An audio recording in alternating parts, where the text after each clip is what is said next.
Okay, welcome back to Maluk Channel. Okay guys, video-video yang lepas ada lagi 2, 3, 4 video lah yang aku tak post lagi kan. Aku tak up, aku tak sempat edit. So mungkin video ni akan jadi yang pertama aku edit dan aku post. Video ni sebab have fun. Hari ni korang nak tahu apa program kita orang. Selalu Sabtu Ahad show. Sabtu Ahad ni tak ada show. Kita orang satu program baru. Beredah dengan siapa yang ada. Macam orang mesti nanti kan dengan siapa ni, dengan apa yang kita orang buat. So let's go guys.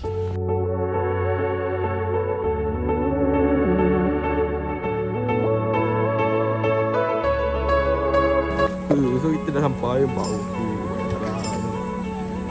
Ya luar buat.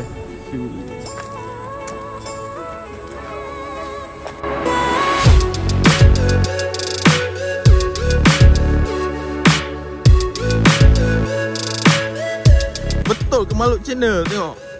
Karawan. Tapi kita tak buat karawan guys. Pak, konten Maluk Channel kali ni kita ada Pendi. Ya. Pak, jarang tau Pendi masuk dalam Maluk Channel ni. Oh, nasi, jaring. So ayolah kita nak pergi membakar. Macok. Kita bakar. So kita sambung video sekejap lagi.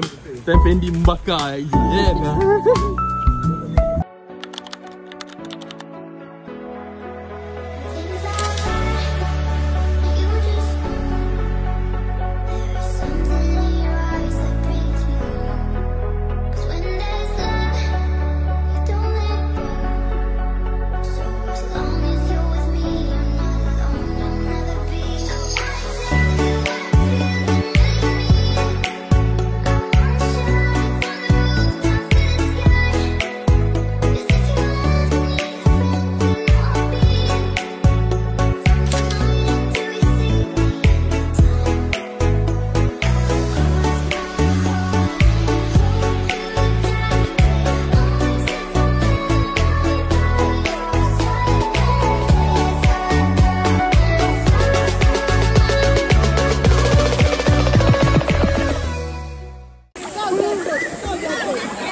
Haji main pasir. Main pasir ke? Alah. Apa tu main pasir?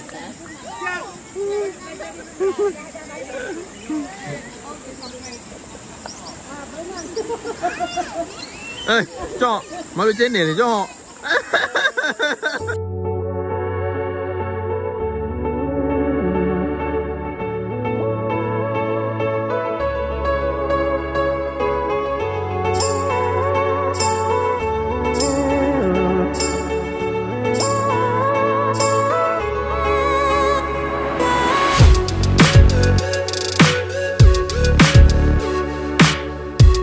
Wah, Pendi dia ikan tu. Nampak? Dengan berjayanya menembaknya. Mantap.